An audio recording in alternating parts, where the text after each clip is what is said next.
On Tuesday, Secretary of State John Kerry met with President Vladimir Putin in Russia. They talked about the ceasefire violations in Ukraine, and Kerry stated how they needed to stop. Obama administrators blame Moscow for the pro-Russian separates taking the U.S. economic sanctions on Russia. Russia claims it has no role in the uprising and fighting that has left thousands dead despite the ceasefire signed in February.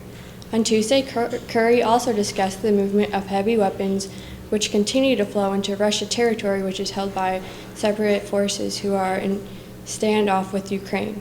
Russia has asked to withdraw heavy weapons from even more territory than the Minsk agreement asked for. Regarding the same issue, a draft agreement was made for the movement of weapons from Cherokee during the Minsk talk, but the document was never signed.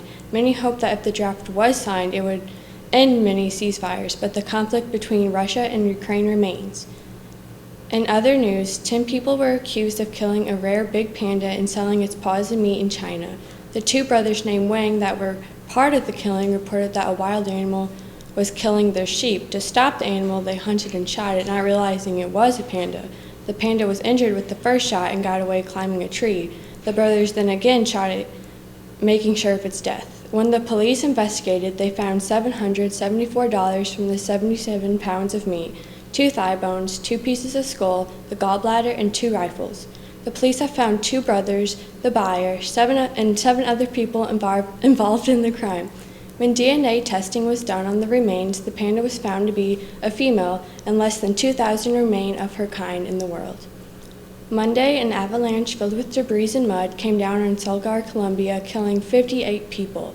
An undetermined number of people are still missing. Rescuers continue to search, finding 100 survivors who are in need of aid.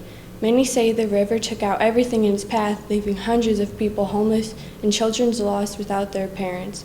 President Juan Santos vowed to rebuild lost homes, give shelter and aid to the estimated 500 people who were hurt somehow by the incident.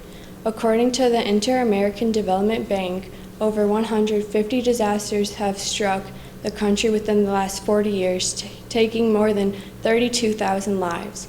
Even with all the country's disasters, people still have hope. A man stuck in between 2 raging currents that had taken with it 2 homes on either side of his home states, "I know God gave us his hand because we are alive, still frightened but alive." With your look around the world, I'm Elle Lappy for Night Vision Media.